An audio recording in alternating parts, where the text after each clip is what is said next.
Memilih bungkam bukan berarti Ustadz Solmed membenarkan semua pernyataan Dewi di media mengenai kisah masa lalunya yang pernah dijalani bersama Ustadz Solmed. Beliau diam karena hanya ingin tahu sampai sejauh mana Dewi terus-menerus berusaha menjatuhkan namanya sebagai seorang ustadz. Selama ini, Ustadz Solmed berusaha tersenyum mendengar ocehan-ocehan Dewi di media. Tapi seiring keberanian Dewi mengungkap satu aib lagi mengenai pelecehan yang kerap dilakukan Ustadz Solmed kepada dirinya pasca bercerai, membuat Ustadz muda ini akhirnya angkat bicara. Kepada tim Was-Was yang menemuinya tadi malam, Ustadz Solmed memberikan 3 poin yang cukup memberikan jawaban mengenai permasalahan yang sebenarnya terjadi. 3 hal yang ingin saya sampaikan, dan semoga 3 hal ini tidak dipotong dan ditayangkan. Yang pertama, saya menolak dan menyangkal keras segala pernyataan yang dituduhkan kepada saya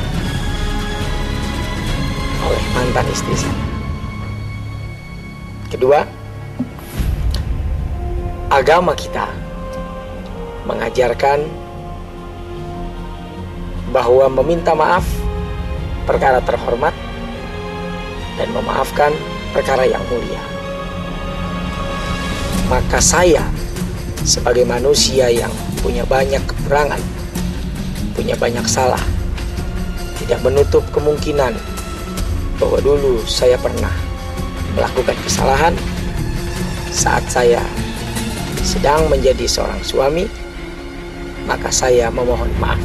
Dan yang ketiga, saya pun sudah memaafkan mantan istri saya atas kesalahannya, kezolimannya, kemudian penghinaannya, dan lain sebagainya terhadap saya dan keluarga saya.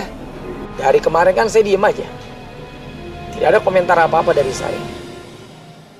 Tidak, karena saya sadar saya berada pada posisi yang si malakama. Ngomong salah, diem pun salah, seperti serba salah. Anjing menggonggong, kafilah berlalu. Ustadz Solmed seperti tidak peduli dengan suara sumbang mantan istrinya yang terus membahana. Beliau pun terlihat cukup santai memberikan pernyataan kepada tim Was-Was mengenai permasalahan yang menyudutkan dirinya. Terlepas dari apa motivasi Dewi berbicara ke media dan membeberkan aib Ustadz Solmed, beliau tidak pernah menganggap semua ini sebagai permasalahan besar. Karena pada dasarnya, Ustadz Solmed pun tahu betul siapa Dewi, dari ujung kepala sampai ujung kakinya. Dan saya anggap ini bukan masalah, karena saya tahu dari mulai ujung kepala sampai ujung kakinya Dewi. Saya tahu. Keluarga juga nyantai aja. Keluarga juga tahulah apa yang sesungguhnya terjadi dulu itu seperti apa. Soal motivasi hanya Dewi dan Allah saja yang tahu. Repotnya jadi saya itu. Buka fakta dianggap buka aib. Dia multitafsir. Itu repotnya saya.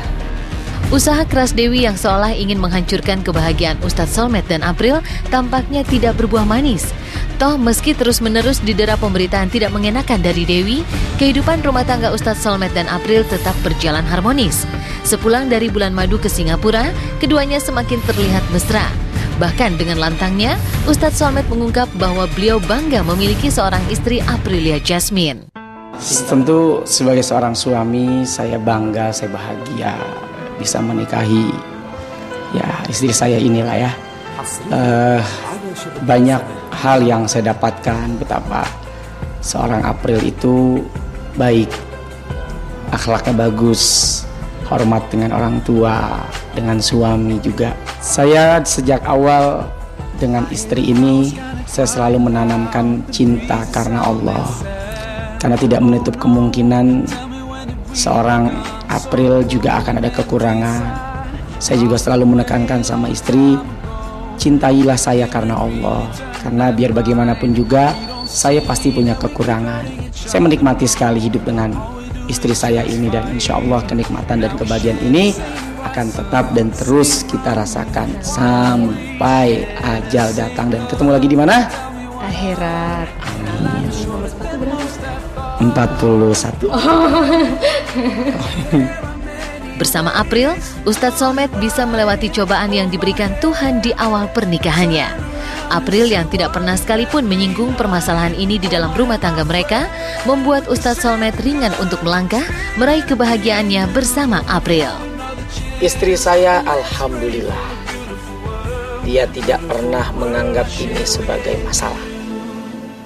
Dia tetap tenang, tetap rileks, tetap santai, dan kita tetap melakukan aktivitas seperti biasa. April luar biasa. Disitulah saya semakin yakin, sesungguhnya Allah memberikan ujian kepada hambanya, udah sesuai takaran dan ukurannya. Ketika saya diuji seperti ini, Allah sudah siapkan seorang istri yang luar biasa. Tidak pernah ada cerita tentang persoalan ini dalam kehidupan rumah tangga kan. Kalau kata April, santai aja, kayak di pantai. Itu dia.